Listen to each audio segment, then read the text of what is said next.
un très grand moment de l'histoire de l'aéronautique ce matin. Vous l'avez peut-être vécu en direct sur LCI. Le premier vol de l'Airbus A380, 36 ans après Concorde, sur la même piste de l'aéroport de Blagnac. Il est 10h18 lorsque l'A380 s'aligne sur la piste 32 de Toulouse-Blagnac.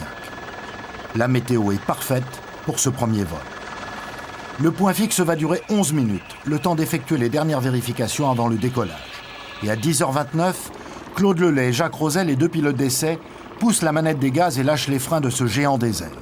Le décollage va durer 35 secondes et lorsque les 22 roues du train d'atterrissage quittent le sol, l'émotion est à son comble et le public salue l'exploit par un tonnerre d'applaudissements.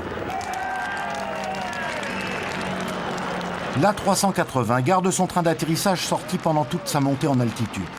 Ce premier vol devrait durer 4 heures. L'appareil évolue en ce moment à une altitude maximale de 3000 mètres. À bord, le mécanicien Gérard Desbois et les 3 ingénieurs d'essai Jacques Ijoie, Manfred Bernfield et Fernando Alonso ont déjà annoncé un vol parfait, précisant que l'A380 vole dans les nuages mieux que sur un simulateur.